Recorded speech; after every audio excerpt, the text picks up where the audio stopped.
Pues muy buenas tardes, quería daros la bienvenida y por motivos muy especiales. Yo creo que es una maravilla poder tener aquí en vivo y directo a Gustavo en este ciclo bajo el árbol bañano.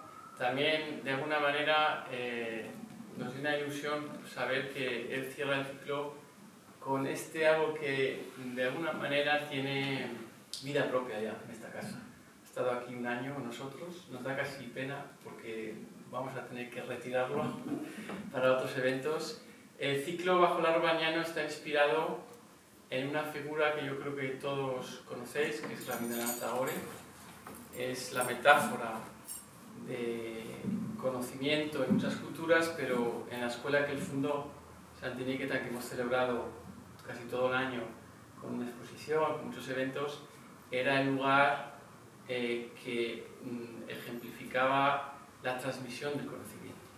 La transmisión del maestro al discípulo, a los niños sobre todo, de esa escuela, a los jóvenes, sentándose el sabio o el profesor o el maestro o un mero transeúnte que quería contar una historia también, porque eso es lo que hacía Tagore, invitaba a los cuentacuentos a que contaran esa sabiduría y compartieran, y un poco en ese sentido, fueran 1, 2, 3, 4 personas, se acercaban al árbol y ahí, pues como se hacía en tiempos ancestrales, se comunicaba o bien esa sabiduría o ese cuento que siempre tenía alguna sabiduría. Conocéis el Panchatantra, que cómo viajó también a ese conocimiento. Bueno, pues en esa filosofía, en ese sentir de poder compartir una narración, un cuento o un hecho incluso biográfico, hemos ideado este ciclo que arrancó hace unos meses y que ahora cierra Gustavo Martín Garzón. Creo que no necesita presentación de lo importante que es nuestra escena literaria de Valladolid, de Castilla y León y de las letras universales. Su obra ha sido traducida a importantes lenguas: francés, griego, danés, italiano, portugués, alemán. A ver si lo conseguimos al hindi también, o al bengalí, ¿no?, de Tagore. Hemos conseguido ya algunas obras contemporáneas se conozcan y me lo voy a apuntar porque sí que es verdad que la Feria del Libro de Calcuta va a ser país invitado en enero y me han pedido que recomendara a algunos autores para traducir. Y este libro del que nos va a leer nos parecía muy apto para este ciclo, El árbol de los sueños, ¿no?, que ha publicado Galaxia Gutenberg este mismo año y que nos transportará a estos sueños de la imaginación, abriendo o cerrando los ojos, como queráis, en ese espíritu ancestral, y conectarás con ese conocimiento también de la India y de Europa, de lo que nos une. Agradeceros que estéis aquí y os aviso también de que vamos a tener un festival importante a partir de la semana que viene, que se presentará mañana, con el que abrimos un nuevo ciclo. Es el festival de celebración del 75 aniversario de la India, con muchas actividades y una nueva temporada. Entonces, muchas gracias por asistir, y también los que no hayan podido venir, les podéis decir que lo podrán ver luego en la grabación en YouTube, en el canal nuestro de Casa de la India. El escenario, el árbol es tuyo, Gustavo, que te sientas como en casa y nada, pues compartir y escuchamos lo que nos quieras contar y ahí estamos, somos todo oídos. Gracias. Muy bien, pues nada, muchas gracias en primer lugar por la invitación y desde luego por ofrecer esto. Sí, tengo que hablar aquí. Como quieras. Yo creo que recoge mejor, pero como tú veas. Sí, casi. No hace falta, mira, si haces así se te olvida y lo coge bien, ¿eh? Sí, bueno. Como que si no, no estuvieras. que no me oigo a mí mismo, ¿no? Porque eso es muy incómodo. Sí. Vale. Pues bajamos un poco el volumen. Bueno. Sí. ¿Ahí? ¿O lo separo? ¿Ahí bien? No, yo creo que está bien así, ¿Ahí? ¿no? Sí que oís bien, ¿no? Sí, perfectamente. Ahí para que recoja un poquito, sí. Bueno, pues nada, agradeceros, como os estaba diciendo, la invitación que me trae esta tarde aquí delante de vosotros, en este lugar, está la Casa de la India. Debo reconocer que la India, que nunca he visitado la India, que es uno de los países, de los viajes que yo siempre he soñado hacer y no sé, a lo mejor alguna vez lo consigo. Recuerdo sobre todo de la India pues muchas cosas, ¿no? Naturalmente, aquellos textos preciosos que escribió Octavio Paz, ¿no? Durante el tiempo que estuvo de embajador en la India, conjunciones y disyunciones, en fin, y otro texto que tiene precioso también, ¿no? Me acuerdo de las películas de varios cineastas que siempre me ha encantado la cinematografía india, ¿no? Y me acuerdo sobre todo de una película que no estaba hecha por ningún indio, pero estaba situada en la India, que es El río de Renoir, que de todas las películas que existen es una de mis películas preferidas. Si yo tuviera que hacer una lista de las 10 películas que me han gustado más, sin duda alguna elegiría esa película, que es realmente preciosa, ¿no? No sé si la habéis visto, pero es una verdadera maravilla, ¿no? La película, que habla de tantas cosas y habla de ese país y lo hace con un amor y con un respeto a todo lo que allí sucedía, ¿no? Y un respeto un poco como al misterio, ¿no? de esa vida, de esa naturaleza, de esos ríos, es decir, esos niños, ¿no? que hay en ese lugar, ¿no? Una especie de pequeño jardín, ¿no? Es decir, cuenta un poco la historia, un poco del fin del paraíso, ¿no? Y de cómo se abandona la infancia, ese paraíso que es la infancia, donde podía estar perfectamente este árbol, y de hecho hay un árbol. Hay una escena preciosa en la que un niño que juega con su hermana, la hermana de pronto deja de interesarse un poquito por su hermano, le abandona porque aparece por allí un apuesto inglés, ¿no? Del que se queda como prendada, ¿no? Y entonces es el momento en que ella de alguna forma abandona la infancia para abrirse a ese otro mundo, que es el mundo el mundo de lo amoroso, el mundo de la presencia de ese desconocido, ¿no? que llega a su vida un poco para trastornarlo todo, ¿no? Y entonces se olvida un poco como de su hermano, y entonces en ese momento de olvido de su hermano, que es un niño, entonces el niño juega en ese jardín al lado de un árbol como este, y entonces en ese momento aparece por ahí una cobra, muerde al niño y le mata. Y entonces esto, claro, la hermana se siente culpable porque de alguna forma piensa que si eso ha sucedido es porque ella no estaba al lado de su hermano. Y nos da lugar a una especie como de intento de entender qué es lo que ha sucedido y por qué esas cosas terribles pueden pasar en el mundo, ¿no? Y a la vez, bueno, al final tiene un final, digamos, positivo, muy hermoso, ¿no? Que en el fondo un poco habla de cómo la vida, pues muchas veces el aprendizaje nos lleva a tener que enfrentarnos a situaciones así, ¿no? Inexplicables, injustas, pero que no queda otra solución si queremos seguir adelante que aceptarlas como algo que forma parte de este juego que es la vida, que es el vivir, ¿no?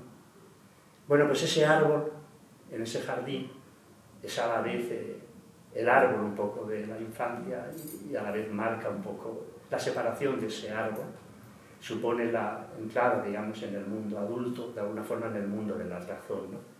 Ahora, el árbol es un símbolo muy poderoso porque, si lo pensáis bien, es un ser vivo, ¿no? Que hunde sus raíces en la tierra y sin embargo sus ramas van hacia el cielo, van, digamos, hacia lo alto, ¿no?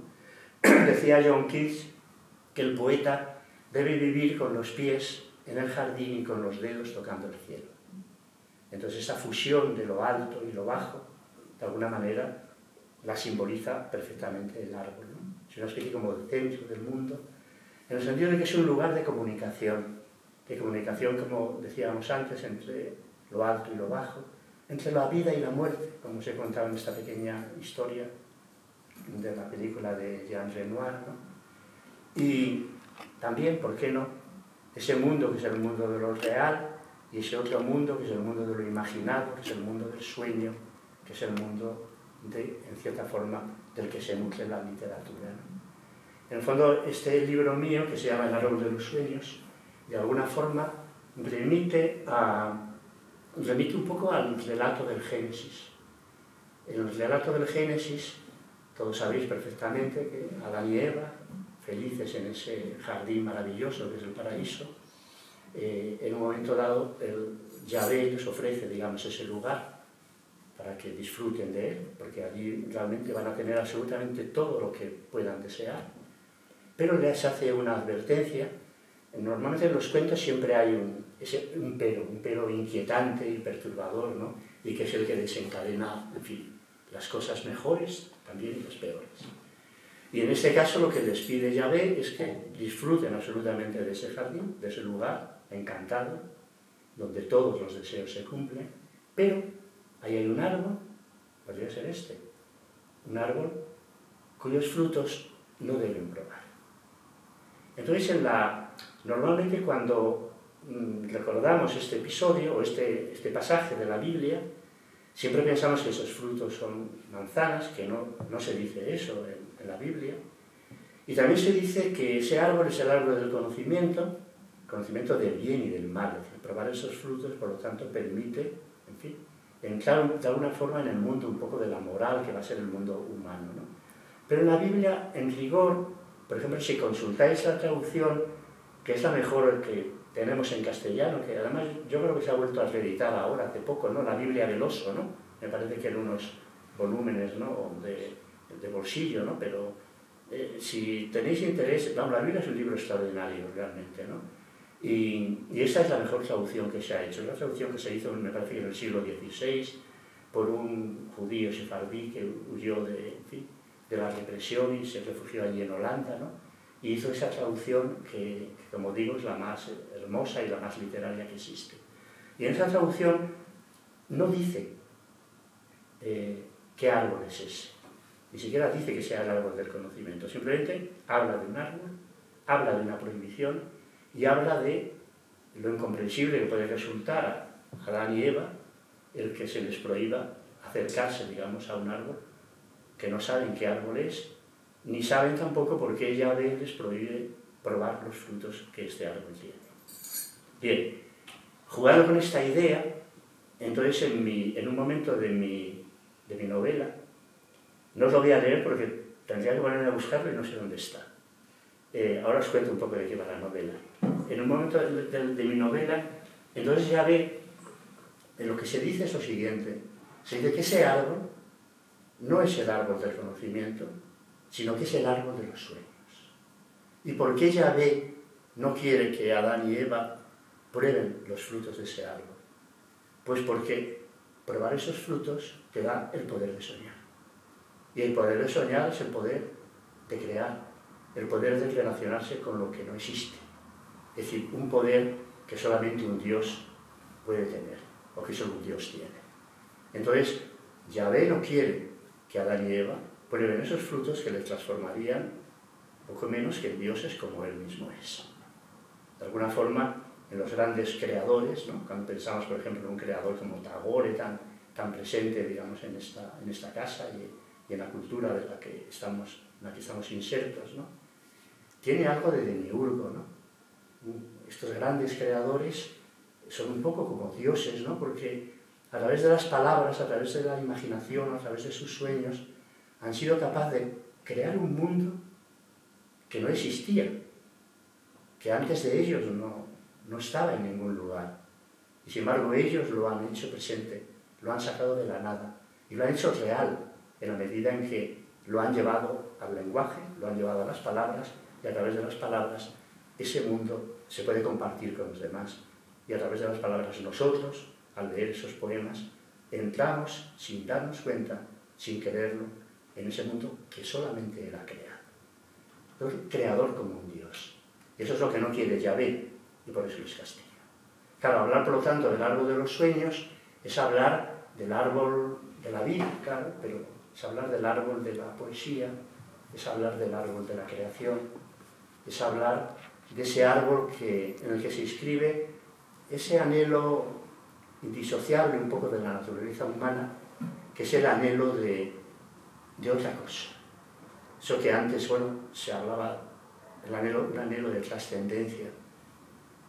Esto extraño que nos pasa a los seres humanos de querer siempre ver más allá de lo que tenemos, como si no nos bastara lo que hay a nuestro alrededor, como si constantemente nos dijera, pero bueno, esto no puede ser todo. La vida no puede ser solamente esto.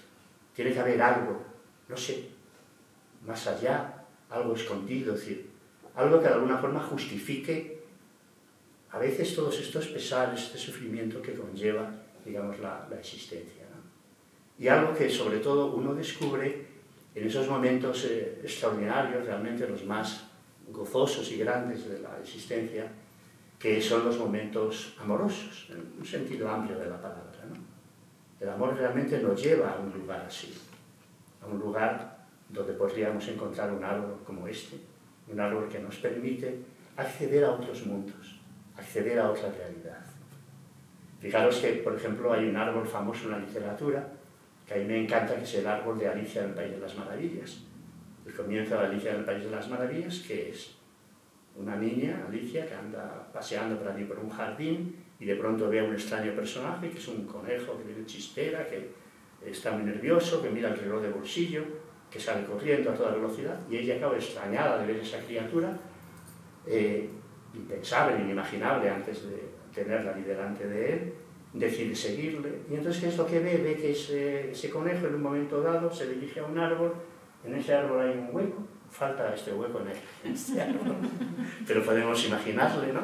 Y entonces se cuela por ese árbol el conejo, y ella, como debe ser un buen personaje de cuento, inmediatamente no se lo piensa dos veces y se lanza también por ese agujero, y a través de ese agujero va a entrar en ese mundo, en ese país de las maravillas. Pero cuidado con las maravillas, eso no quiere decir que todo lo que pase allí sea, que nos lleve, digamos, a la dicha, o nos lleve a la bienaventuranza, porque en ese país de las maravillas suceden cosas terribles. Fijaros que en ese libro pues puedes perder la cabeza al menor descuido, ¿no? Entonces, simplemente es un poco el mundo de lo otro, el mundo de las afueras, lo que Freud llamaba las afueras, donde está todo aquello con lo que nuestra razón tiene dificultades para relacionarse. Todo el mundo, por ejemplo, del mito, los mitos griegos, los griegos tenían toda una serie de divinidades, ¿no? Como, bueno, Afrodita, como, Diana, Diana es el nombre, digamos, romano, ¿no? De Artemisa, ¿no?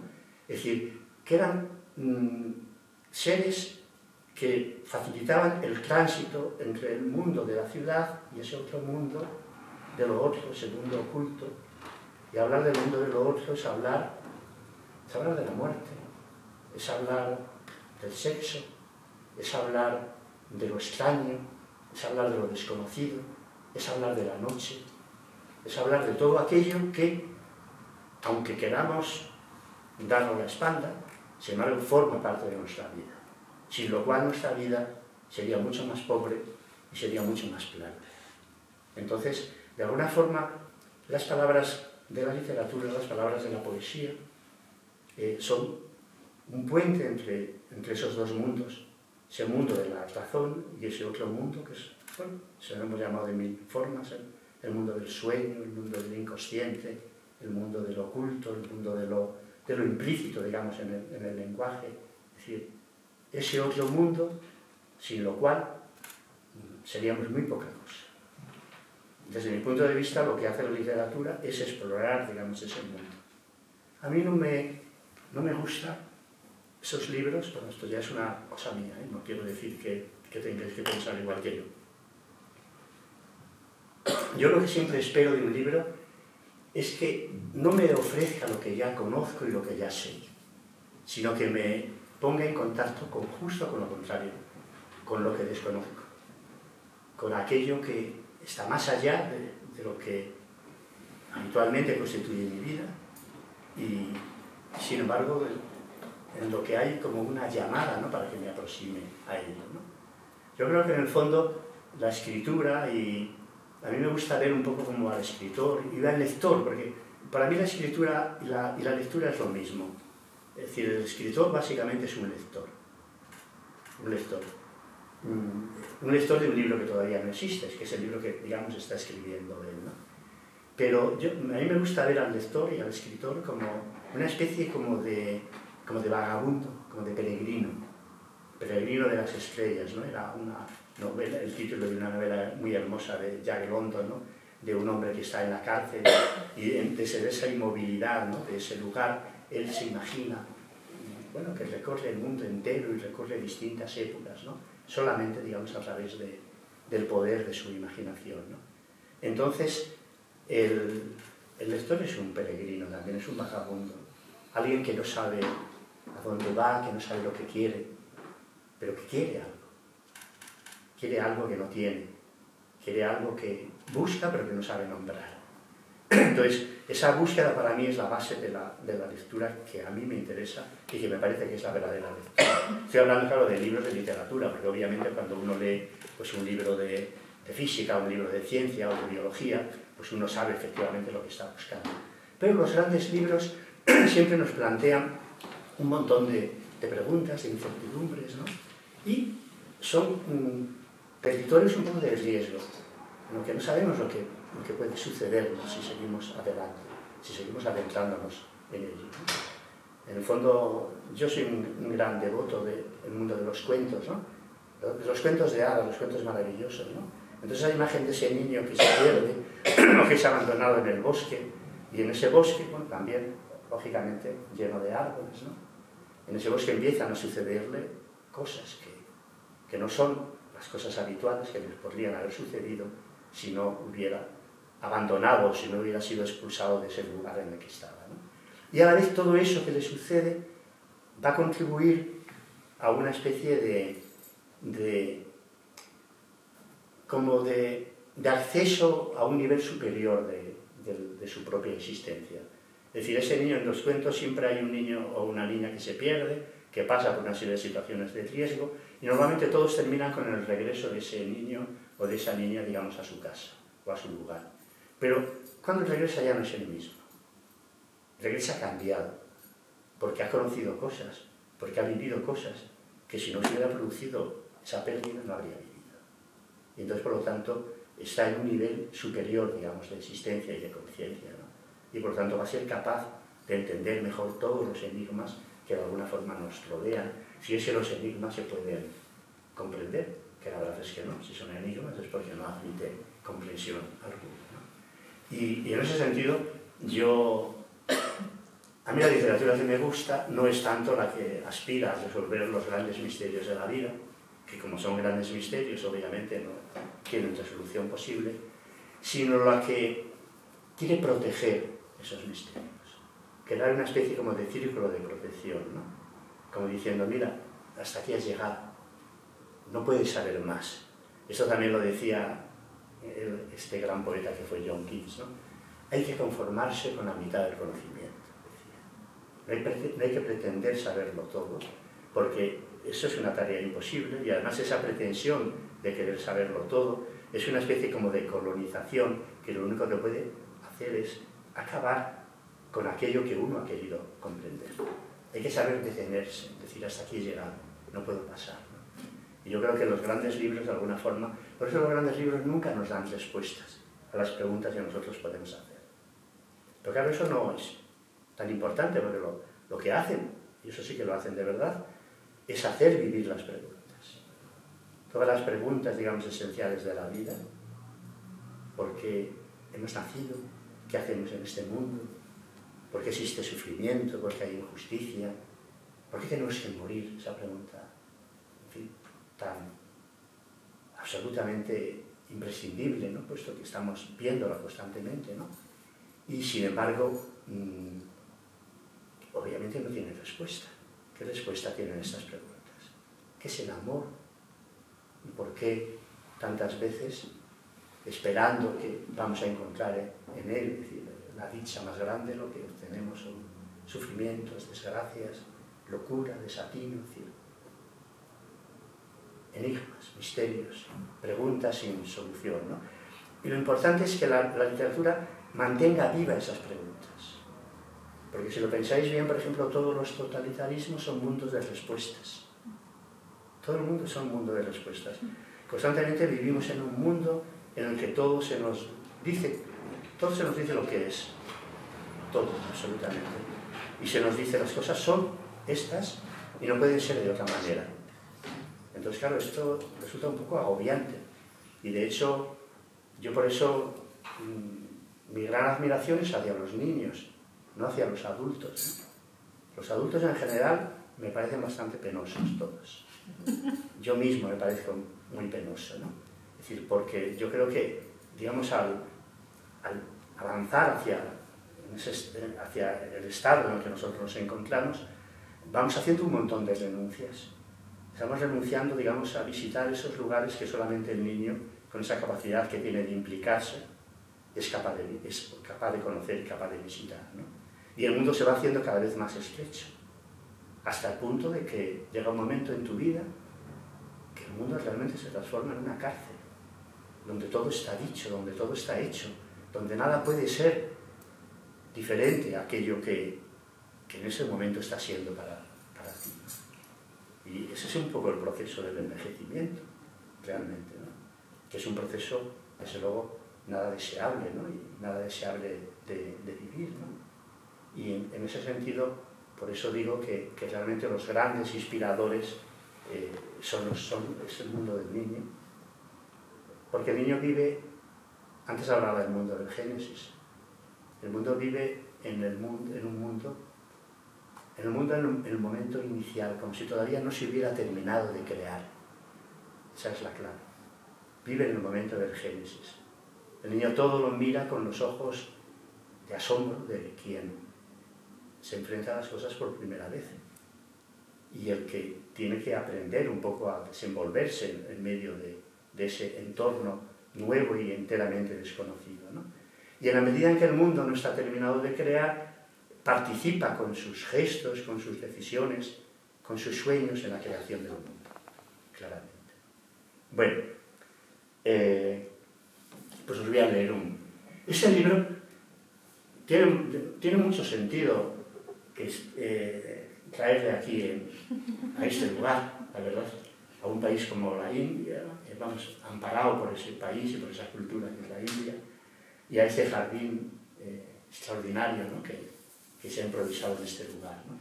Y digo que tiene mucho sentido porque en el fondo es un mundo en el que yo lo que he tratado es un poco de reivindicar o de recuperar ese viejo arte que es el arte de contar historias. Surge de mi amor a ese libro admirable que es Las Mil y una Noches. Las Mil y una Noches, bueno, es un libro que de alguna manera está situado, pues procede un poco como del Oriente y está situado a medio camino un poco entre el Oriente y el mundo occidental, ¿no? Y es un mundo tan rico, tan lleno de maravillas y a la vez de cosas terribles también, ¿no? Porque, como os he dicho antes, ¿no? Lo maravilloso muchas veces siempre lo maravilloso cuando irrumpe en la vida, en la medida en que no cabe en la vida, en la razón, tiene un componente disruptor, lo pone todo patas arriba, claramente, ¿no? Por ejemplo, antes hablábamos del amor, todos sabéis hasta qué punto el amor, lejos de ser algo, aunque sea buscado y deseado, lejos de ser algo tranquilizador, es algo enormemente perturbador y que pone todo patas arriba, claramente, ¿no? Podemos hablar de lo maravilloso que es enamorarse, vivir esos instantes sublimes, ¿no? Pero no es menos cierto que el amor también hará un lugar y sigue dando lugar a los crímenes más espantosos y a los abusos más terribles. O sea que, por lo tanto, esa irrupción de aquello inesperado, con lo que no sabemos qué hacer, tiene sus riesgos porque es muy difícil incorporarlo, digamos, al orden, digamos, de nuestra vida. Tiene una tendencia, digamos, a irrumpir de una manera salvaje, por decirlo así, en el orden que nuestra razón impone a la vida. Bueno, entonces, este libro básicamente es la historia de una madre que cuenta cuentos a sus hijos. La madre es un personaje muy peculiar, porque es una mujer que ha viajado mucho, es hija de un embajador, y entonces desde que es una niña, porque el embajador se queda viudo, y desde que es una niña, pues ha viajado con su padre, por todos los países a los que ha sido destinado. Entonces, luego llega un momento en que el padre muere y ella, bueno, ya es una jovencita, le deja un cierto dinero Y ella sigue viajando, ahora ya por su cuenta. Va donde de alguna manera la apetece o atraída por algo que la llama la atención, ¿no? Y naturalmente en esos viajes conoce a una serie de personajes que van a tener un papel en este libro. Porque de alguna forma son los personajes que le ponen un poco como en relación con ese mundo y con esas culturas que están más allá un poco de la cultura occidental que puede ser la que ella pueda conocer, ¿no? Una princesa egipcia, es decir, un personaje muy importante en Irán, etc., ¿no? Esta mujer en un momento dado, en uno de ese deambular por el mundo, pues termina en León, y se aloja en un hotel. Y entonces allí conoce al que luego va a ser su marido. Hay allí una persona, un hombre joven, que nada más verla se enamora porque es muy guapa, porque es muy misteriosa, porque le atrae, digamos, esa figura, ¿no? Y entonces surge como una especie de atracción, de fascinación por ella, ¿no? En un momento dado, esta mujer le dice que va a continuar su viaje, que tiene que marcharse, pero que no quiere cargar todas sus maletas y todos sus baúles, y entonces le pide que le deje, que le permita dejarlos en el hotel, en una habitación, que ella va a seguir pagando. Entonces, le paga la habitación, el otro le dice, bueno, pues no hace falta, ¿no? Pero ella insiste en que sí, y le paga la habitación, se marcha, vuelve, pasado un tiempo, y entonces es cuando ya surge, digamos, el idilio entre ellos dos, y entonces terminan casándose. Y entonces ella, bueno, pues hace una vida completamente distinta a la que ha hecho hasta ese momento. Una mujer, una muchacha que ha recorrido el mundo, que ha tenido un sinfín de aventuras, de pronto se ve allí en León casi de la época franquista, ¿no? Viviendo con su marido, que es el dueño de un pequeño hotel. Y entonces ahí es donde van a nacer sus hijos, y donde una vez que nacen sus hijos, ella le pone una condición cuando él le propone que se case. De acuerdo, me voy a casar contigo, pero te pongo dos condiciones. Primero, tienes que dejarme cuando yo quiera marcharme, ir a algún lugar, tú no puedes decirme que no, tienes que permitírmelo, ¿no? Y luego, yo quiero seguir conservando esa habitación del hotel, que solamente es para mí. Bueno, esto, en fin, es una especie de homenaje a la habitación propia de Virginia Woolf, ¿no? Entonces ella quiere conservar esa habitación y a la vez quiere conservar la libertad para seguir haciendo, digamos, esos viajes que a ella la interesan, ¿no? Y luego, cuando los niños son un poco mayores, un niño y una niña, entonces se cuentan historias que tienen que ver con cosas que ella misma ha vivido, historias que la han contado, historias que no se sabe muy bien de dónde ha podido sacar, porque están llenas de fantasía, llenas de las cosas más insólitas, que de alguna forma se juntan un poco como dos tradiciones, ¿no? En este libro, que es un poco la tradición hebrea, tres tradiciones: la tradición hebrea del mundo bíblico, la tradición judía, la tradición griega y la tradición oriental. Entonces, este libro se nutre de esas tres grandes tradiciones, que en el fondo son las tradiciones que constituyen un poco la base, digamos, de nuestra cultura y el humus del que seguimos alimentándonos todavía, ¿no? Y entonces, bueno, pues empieza a contar historias. Es un libro interminable, como debe ser un libro que aspire a parecerse a Las Mil y una Noche. Y entonces, que yo soy muy lento escribiendo, porque me cuesta mucho, digamos, la escritura, pero ese libro, que me costó escribirle, claro, pero a la vez fue escrito en un estado yo creo como de embriaguez.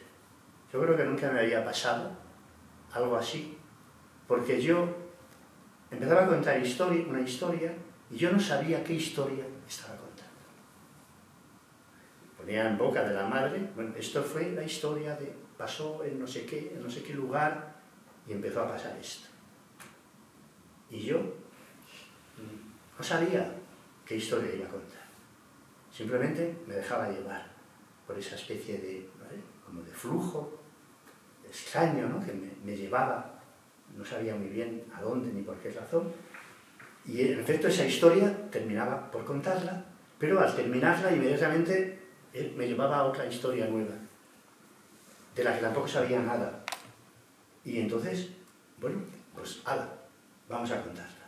Como si yo fuera el primero en querer saber qué historia era esa que estaba contando. Por eso antes os decía que en el fondo el escritor es el lector de un libro que todavía no existe, y un libro que se va creando en la medida en que lo va escribiendo. Así, hasta, yo no sé cuántas hay, 100 y pico puede haber, sin parar. Estaba asustado, no sabía, bueno, pero esto que va a terminar alguna vez.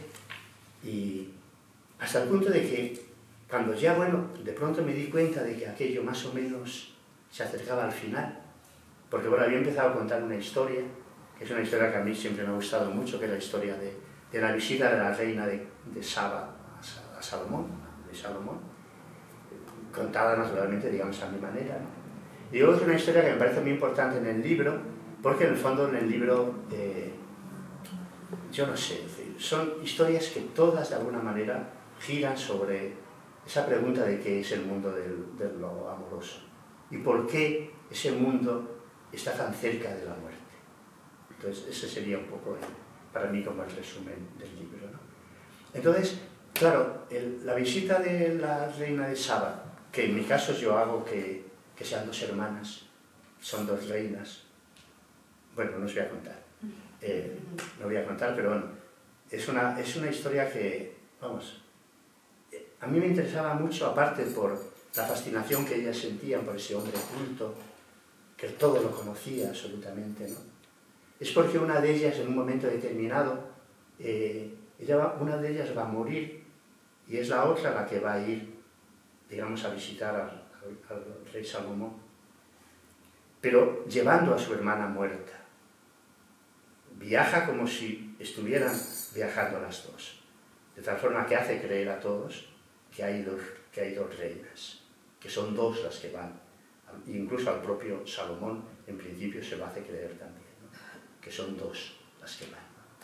Y es porque esa que muere, que es muy lectora, que tiene una gran biblioteca, en un momento determinado, cuando ha muerto, esta mujer encuentra, la hermana encuentra anotado en un papiro, ¿no?, el primer verso del Cantar de los Cantares, que me bese con los besos de tu boca, ¿no? Entonces ella se queda fascinada por ese verso, se pregunta, bueno, ¿y este verso, mi hermana, de dónde lo sacó? Porque ella le invitaron a poetas que pasaban por allí, ¿no?, y gente que les contaba historias y canciones tan propias, digamos, de ese mundo oriental, ¿no? Y entonces ella llega un momento en que se da cuenta que la única persona que puede dar una respuesta a esa pregunta de dónde está el poema ese que falta, si existe, si les ha escuchado alguna vez, es el Salomón. Y entonces le va a visitar para preguntarle si él sabe de dónde procede ese poema y si le conoce. Ese es un poco uno de los centros, digamos, del libro.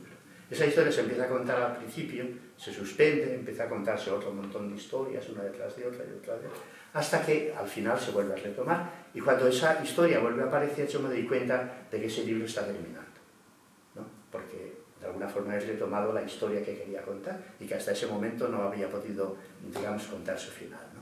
Y cuando cuento ese final, pues prácticamente ya veo que el libro está terminado. Bueno, cuando termino el libro, me pasa una cosa muy curiosa, y es que yo normalmente cuando escribo, yo nunca leo lo que voy escribiendo.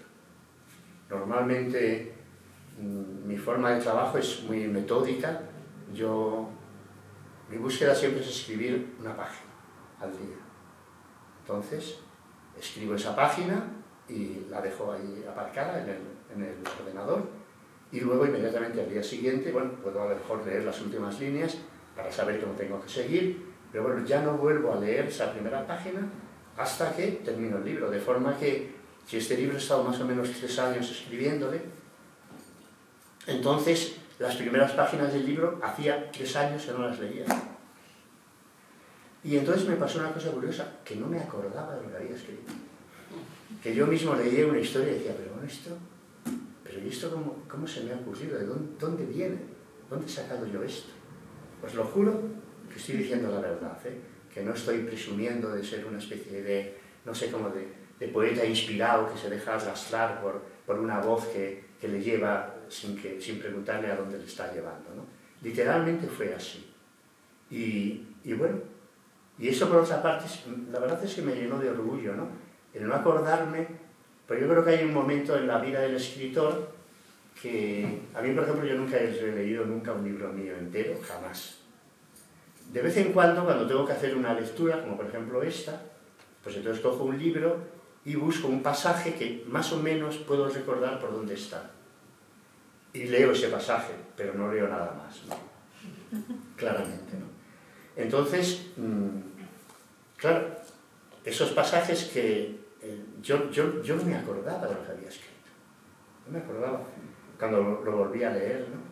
Y entonces, claro, me hacía sentirme orgulloso porque cuando consigues esto, cuando te enfrentas a una página que has escrito tú, como si lo hubiera escrito otro, pues te hace sentir que has tenido que estar acertado.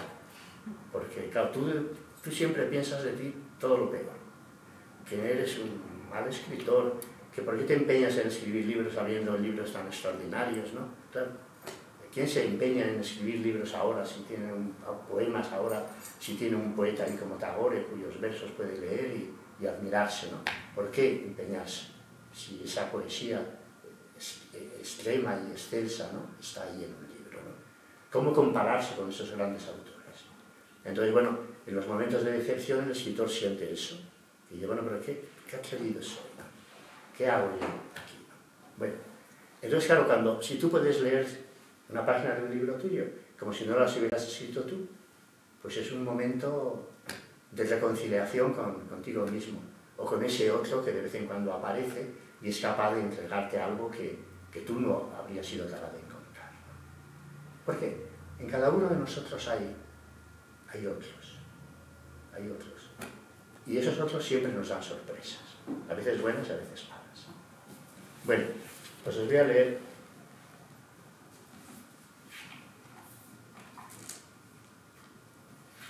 ¿cómo andamos de tiempo? Muy mal.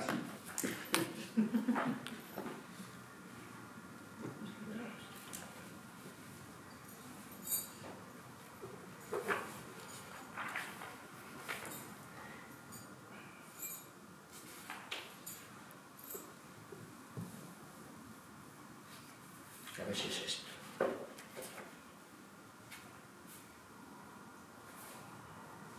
No sé. A ver esta. Bueno, os voy a leer esta y luego, en vez de leeros la otra, os la voy a contar, ¿eh? Para hacer honor un poco a este espacio donde la oralidad es lo importante, ¿no? Además, la otra historia es una historia que me interesa especialmente porque yo creo que de alguna forma resume un poco todo este libro, ¿no? Este es una historia que se titula El país de los niños perdidos. En aquel país todos los partos eran dobles. Lo normal era que los niños que nacían fueran de sexos distintos, pero también podían tener el mismo sexo los dos. Desde el primer momento se daba entre ellos una dependencia completa, hasta el punto de que no podían vivir separados el uno del otro. Eran muy felices esos primeros años, aunque todos supieran que uno de ellos se habría de morir. Y no era difícil saber quién iba a ser, pues ya desde el principio uno era más activo, curioso y glotón, mientras que el otro apenas se movía y se pasaba gran parte del día durmiendo.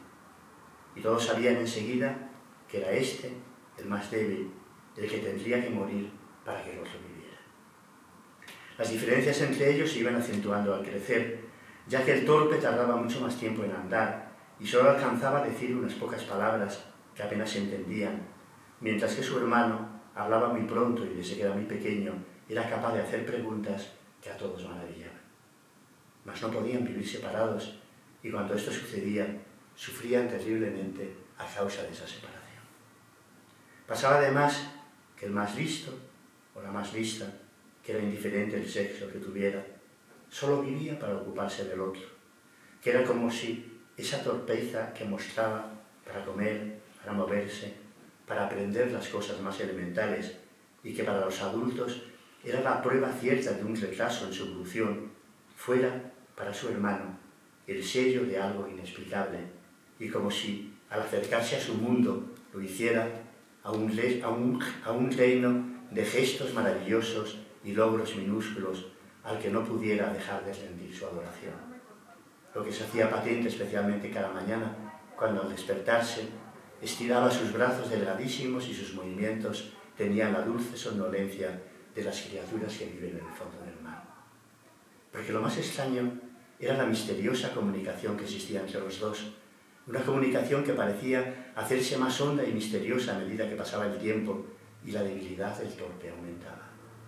Que era entonces como si fuera él, quien más influencia, él, el torpe, quien más influencia tuviera sobre el otro, de forma que éste copiaba los gestos y los sonidos inarticulados que le veía hacer, como si hubiera en ellos una sabiduría y una gracia que nadie sino ellos podían comprender. Y así era, hasta que cumplido los 5 o 6 años, el más torpe moría. Era así en todos los casos, ya que para que uno de los hermanos viviera, el otro tenía que morir. Había una zona del cementerio dedicada al enterramiento de estos hermanos muertos. El cementerio de los otros, lo llamaban. Eran sus hermanos mellizos los que llevaban sobre los hombros las cajitas blancas para darle sepultura. Era un momento triste y alegre a la vez para los padres. Triste porque tenían que despedirse de aquellas criaturas a las que tanto habían amado. Alegre porque desde el momento mismo de sus nacimientos no habían dejado de ser una carga y con su muerte se veían liberados de ella. Veían sobre todo liberados a sus otros hijos, sus mellizos, de la influencia que los torpes habían tenido sobre ellos, que era como si, ahora que por fin habían desaparecido, pudieran empezar a vivir sus propias vidas, ya que hasta ese instante solo habían vivido pendiente de las de sus hermanos y hermanas, como si las suyas no importaran. Y es verdad que sucedía así, y que no tardaban en tener sus propios proyectos, ni en interesarse activamente en el mundo de los adultos. Sin embargo, y aunque no les gustara hablar de ello, ninguno podía olvidar a aquellos hermanos que habían perdido y que desde el primer momento se habían apoderado de sus corazones, y que era como si continuaran misteriosamente unidos a ellos y siguieran esperando que volvieran alguna vez, tal vez para decirles lo que debían hacer para seguir viviendo en un mundo bueno como aquel, porque no lo sabía. Y ese momento, desde su regreso, se producía cuando les llegaba el tiempo de emparejarse, que era entonces como si esos niños perdidos regresaran para estar a su lado en sus juegos amorosos, lo que les proporcionaba un vivísimo placer, pues los llevaba al tiempo de la antigua fascinación, de forma que el amor allí era siempre doble, ya que estaba el amor de los vivos y el de los hermanos muertos que se encontraban, porque también ellos lo hacían. Y hay que decir que de esos dos amores, el más intenso y hermoso era el de estos últimos, como si el amor fuera cosa de los niños muertos y ellos, los vivos, solo vivieran para hacer posible que se pudieran encontrar en sus sueños sus hermanos perdidos, como ellos lo habían hecho en el mundo real. Bueno, pues esta es la historia.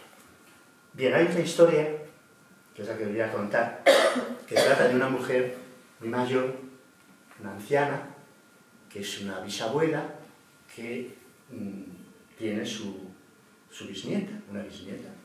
La madre, es decir, su nieta muere en el parto, y entonces no hay otro familiar cercano, y entonces ella, a pesar de ser casi centenaria, de 90 años, se tiene que hacer cargo de esa criatura recién nacida, de esa niña. Entonces, bueno, pues bien, todas las vecinas y toda la gente que hay a su alrededor, pues dice, hombre, ¿cómo va a ser posible esto? Pues si es una mujer tan anciana, pero esto va a acabar con ella, pero no, a lo que asisten es justo a lo contrario, como la presencia de esa recién nacida lo que hace es como darle vida a ella, ¿no? Que por otra parte es una cosa que hemos observado 1000 veces, ¿no? El poder que tienen los niños pequeños sobre las personas mayores, ¿no? Y cómo cuando hay un bebé pues, en una casa donde hay una anciana o donde hay un anciano, inmediatamente la vida de estas personas que parece que ya se han despedido de todo, pues vuelve a cobrar una intensidad nueva, ¿no? y encantados de poder tener ese ser a su lado, ¿no? Esa pequeña va creciendo y bueno, es muy hermosa, cada vez es más hermosa, y naturalmente se comenta pues, entre los vecinos, y entre esos vecinos hay una mujer que es un poco la rica de la zona, la rica del pueblo, que lo tiene absolutamente todo, pero tiene la desgracia de no haber podido tener hijos, y entonces cuando ve a esa anciana más o menos decrépita y que además es pobre, que no tiene prácticamente medios para sostener a aquella niña, pues resulta que con aquella criatura tan hermosa inmediatamente pues siente muchísimo envidia y entonces bueno, pues incluso se acerca a ella y le dice, oye, pero bueno, ¿por qué no me la das? Dame esa niña, ¿no? Incluso si quieres te la compro, te doy dinero y bueno, esta cabra dice, pero qué tontería dices, ¿cómo la voy a vender, no? Y se ríe y luego comenta con ella, pues fíjate que quiere comprarte como si fueras uno de esos corderitos, ¿no? Que se venden allí en el mercado, ¿no? Siempre le dice que no. Pero ella insiste y entonces, bueno, cada vez se pone más furiosa, la niña va creciendo un poco y un buen día pues la invita, digamos, a que vaya pues, a su jardín, ¿no? Un poco como para seducirla pues, con todas las cosas que tiene, bueno, en fin, los vestidos, es decir, todo ese montón de cosas, ¿no? Y entonces, bueno, pero la niña, claro, está encantada, pero en el momento que ve aparecer a su abuela o a su bisabuela, pues corre rápidamente a abrazarla, lo cual a esta mujer la saca de quicio y la hace sentir que nada de esa escenificación que ha montado la ha servido para conseguir lo que ella quiere, ¿no? Y entonces ella desesperada le dice, pero bueno, mira, vamos a ver, sé razonable, es decir, tú eres una anciana, en cualquier momento te vas a morir, ¿quién se va a hacer cargo de esta niña? Además, no tienes nada, eres una persona que no puede satisfacer, digamos, sus caprichos, si alguna vez creciera y les tuviera, ¿no? ¿Cómo ibas a satisfacer los caprichos de una jovencita? Sin embargo, yo lo tengo absolutamente todo, aquí no me va a faltar de nada. Y entonces, bueno, y ella naturalmente, la anciana vuelve otra vez a decirle que no diga cosas, por favor, que cómo va a dejarse esa niña si esa niña está encantada con ella, ¿no? Bueno, entonces esta mujer ya desesperada le dice algo que desencadena la contestación que es a donde os quería llevar, ¿no? Ya harta de todo, le dice, bueno, mira, no solamente eres vieja, eres pobre, es decir, si además solamente le cuenta cosas que no son verdad, porque constantemente ve como esta anciana, bueno, pues como hacen los abuelos con sus nietos, pues no hace más que contarle historias, cuentos, fantasías que a ella se le ocurren, ¿no? No hace más que contarle cosas que no son verdad. Y entonces la anciana les responde con una frase que la verdad es la frase que estoy más orgulloso yo de todo el libro, ¿no? Y le dice, ¿y qué si no son verdad? ¿Sabe acaso la verdad lo que quiere el amor? Esa es la respuesta que le dice. Y fijaros lo que supone esta frase. De alguna forma, este mundo, el mundo de los cuentos, el mundo de la poesía, este mundo del que no podemos prescindir, ¿no?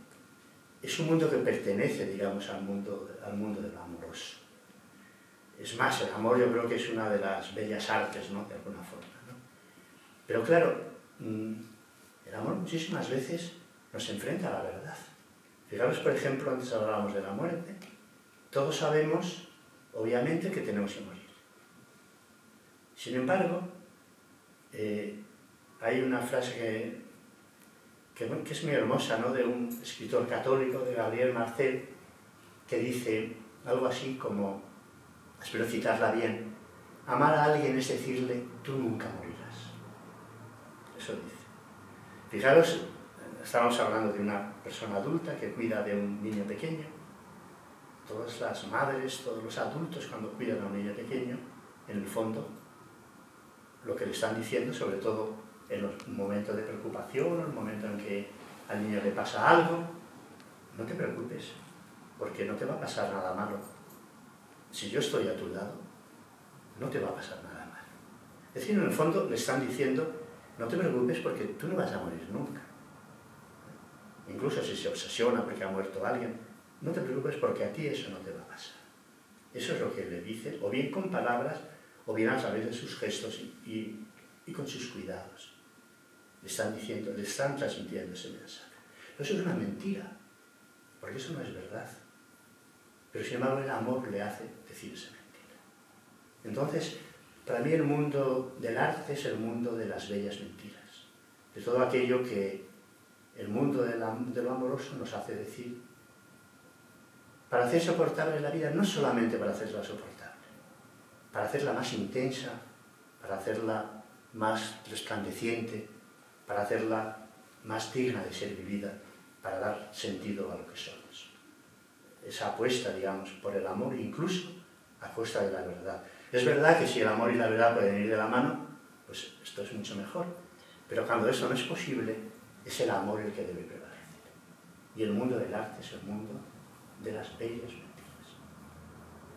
Todo el mundo del cuento, esas historias que se cuentan ante estos árboles que han existido en todas las culturas, en el fondo son mentiras que los hombres quieren escuchar porque les ayuda a vivir y hace más grata y resplandeciente, ¿no?, el mundo en el que vive. Bueno, pues no sé, nada más.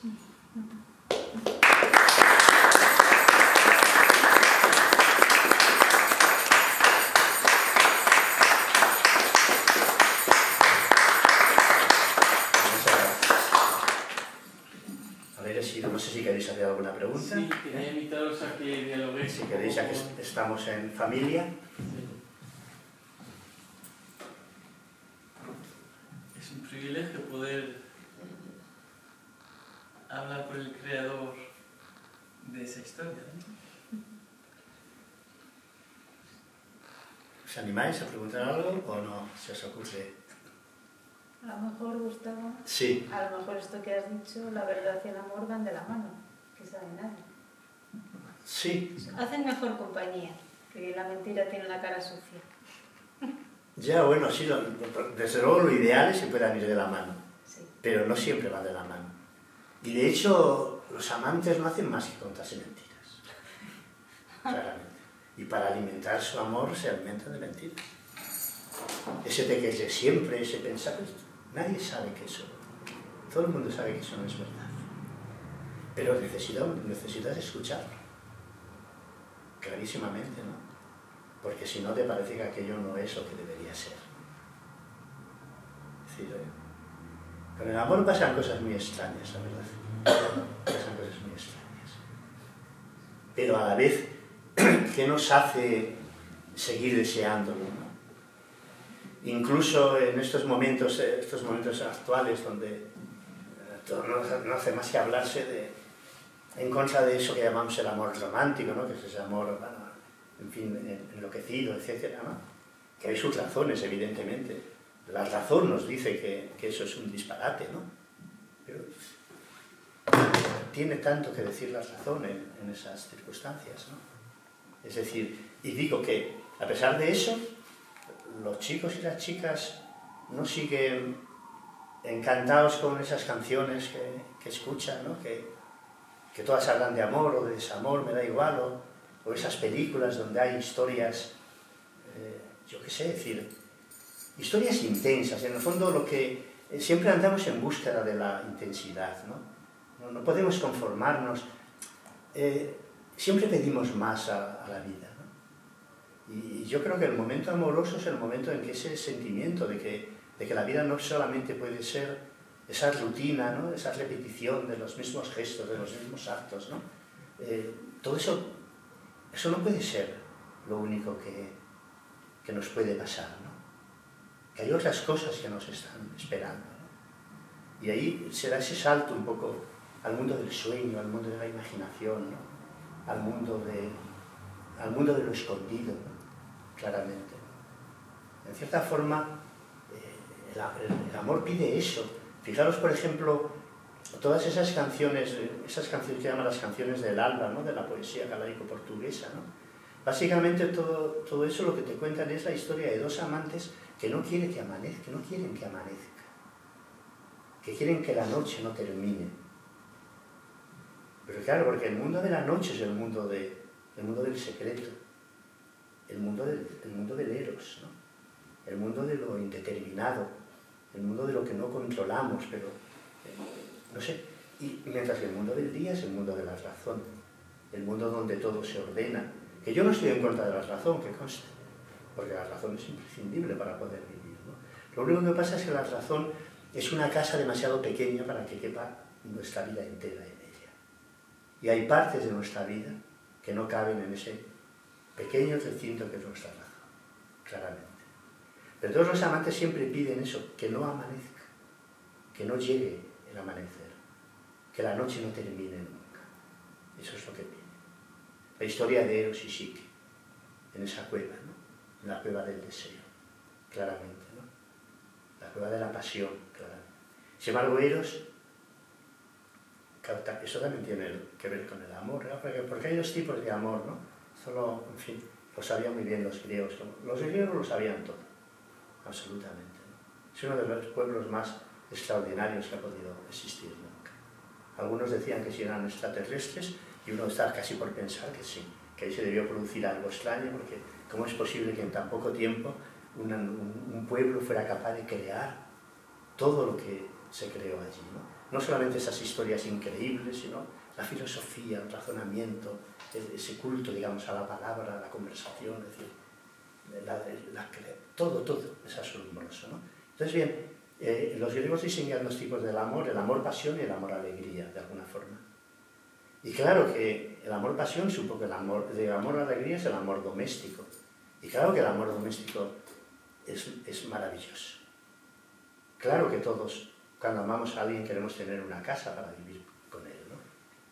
Y claro que, bueno, si hay un niño, tiene que haber una casa, un hogar donde cobijarle, ¿no?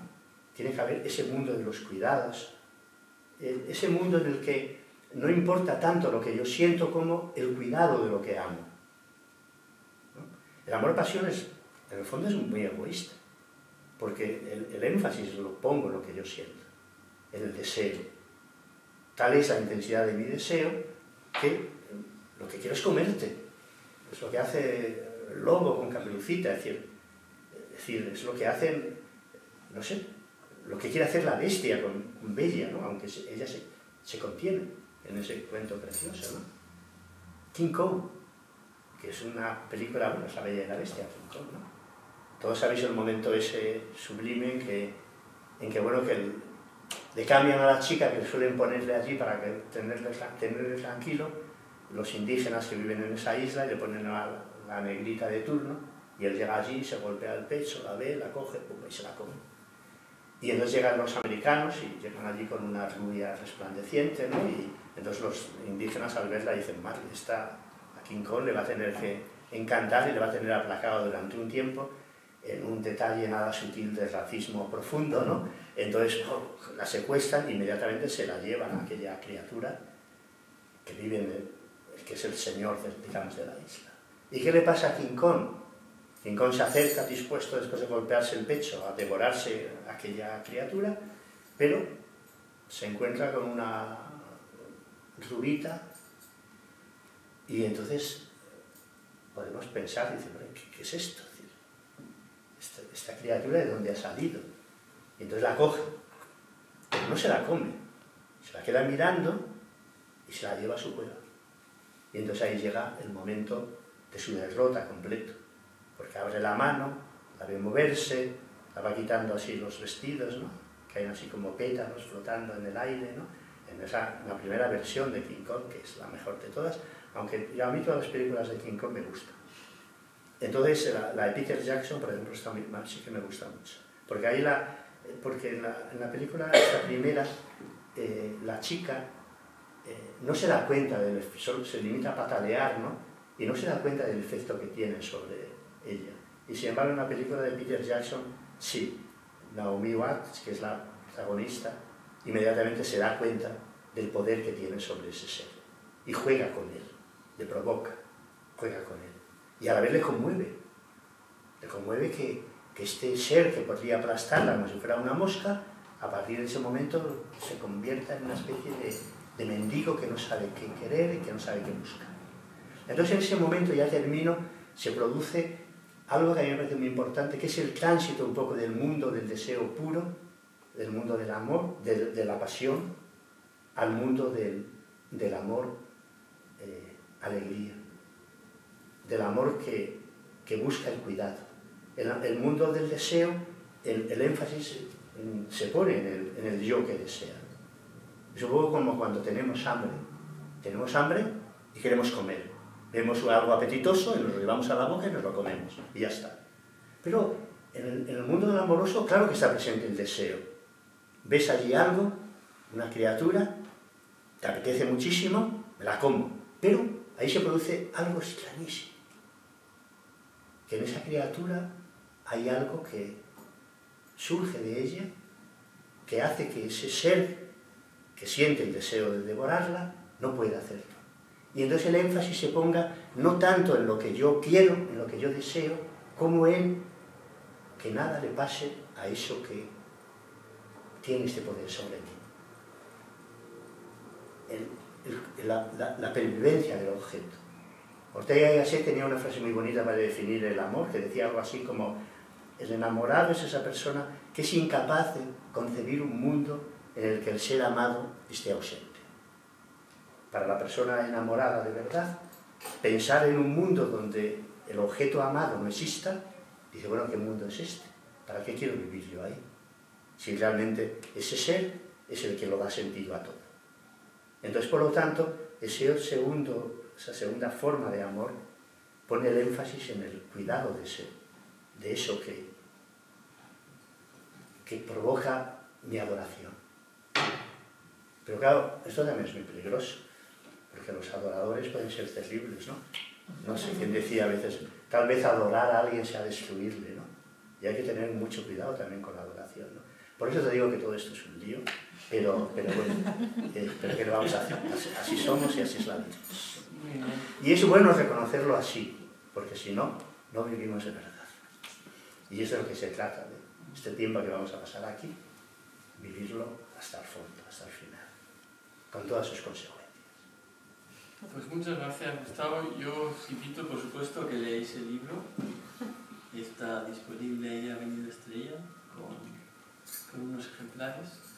Y bueno, cuando estando en la India, te invito a ti y invito a todos a que establezcáis. A mí me venían varios diálogos entre lo que tú decías y la India, porque no puedo evitar, ¿no? Solo voy a decir dos frases del eco que yo percibía en tus palabras.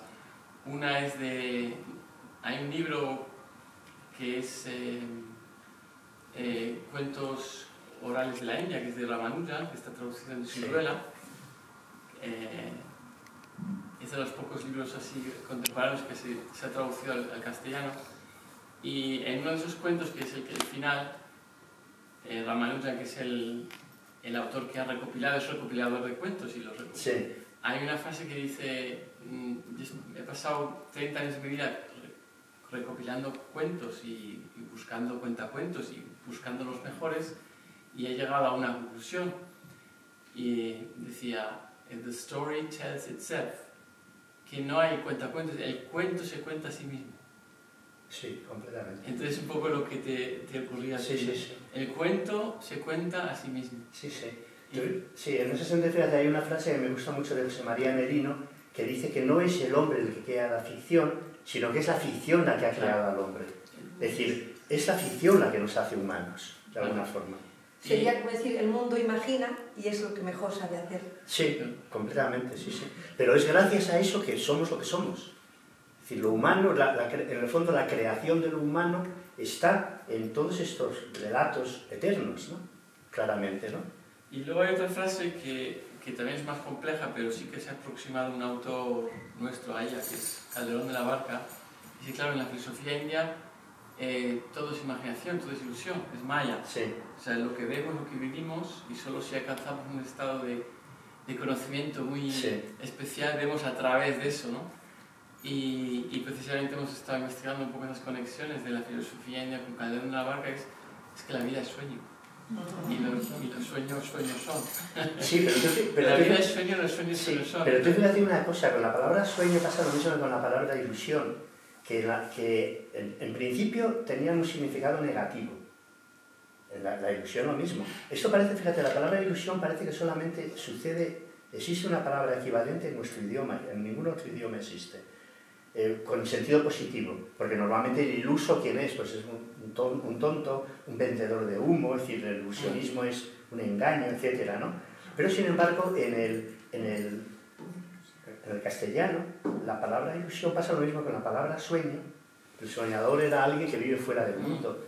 El sueño se convierte en una dimensión más profunda de lo real. La forma de acceder a una dimensión más profunda de lo real. Y la palabra ilusión también, el vivir ilusionado, en el fondo es la búsqueda de ese vivir buscando el encantamiento, buscando el momento del encantamiento, ¿no? Es decir, ese mundo del encanto, ¿no? Es el mundo en el que se abre con la ilusión, ¿no? Y claro, pues hay una frase que es muy bonita de Paul Valéry que a mí me gusta, hablando de, como dice el corazón, dice, no hay nada más tonto que el corazón. Dice, pero, y cita él mismo a Pascal, dice, pero según Pascal, hay que creer en él, hay que creer en todo lo que nos dice. Eso me parece una frase pero muy hermosa, ¿no? Muy hermosa además para rebatir todas esas tendencias, ¿no?, que nos llevan a, digamos, a querer un poco reducir la vida a aquello que es enteramente racional, ¿no? Entonces no, es decir, eso que se dice, hay razones del corazón que la razón, digamos, no entiende, ¿no? Y es verdad que el corazón es muy tonto, que se mete en líos, es decir, hace cosas que no tienen sentido, ¿no? Pero, ¿qué dice Pascal? Hay que creer en él, porque si no creemos en él, ¿qué hacemos? ¿En qué nos transformamos? Pues muy bien, ahí nos queda el misterio y ahí lo dejamos, porque no hay que cerrar ni dar, ni dejar las cosas con soluciones, ¿eh? Eso es así. Yo también os recomiendo, nunca intentéis tener una conversación con un niño sobre el amor, porque es imposible. Es que tienen docenas de palabras diferentes para la palabra amor. Entonces, tú decías, el mundo griego es complejo, pero el mundo de la India es... No, entonces, cuando empiezas a hablar con uno, no sabes, ¿pero de qué estás hablando? Estás hablando de kama, de sneham, de pyar, de qué... Es que hay muchas palabras para amor, es diferentes aspectos del amor, entonces es imposible. Cuando tienes no tienes que dar una charla no lo intentéis, porque llegas a un momento, es que no tienes que, porque claro, hay muchas más palabras, es como los esquimales en la nieve, que tienen no sé cuántas palabras para decir nieve, ¿no? Pues muchas gracias por este encantamiento, nos hemos dejado encantar y seguro que este árbol seguirá perviviendo, aunque lo llevemos de aquí, porque está dentro de nosotros, ¿no? De cada uno. Sí, es una pena, ¿cómo la vais a sacar de aquí? ¿no? Esto es el último día, o sea que... Sí. Yo creo que le debéis dejar. No sé, le hemos ofrecido al alcalde esas oportunidades y decir, bueno, pues le llevamos al parking de ahí fuera, y bueno, pues que ocupe una plaza de aparcamiento. Pero no hay manera de sacar esto de aquí, no se puede. No hay manera. No se puede, porque si fuera mentira, verdad, y esto fuera solo de cartón, al ingeniero que creó esto lo hizo con algo más pesado que cartón. Si lo queríamos mover, nos lo llevaríamos, yo me lo llevaría a casa. Pero... Se va a crear un lugar para incinerar, no os preocupéis. Pues nada, un placer y un aplauso una vez más.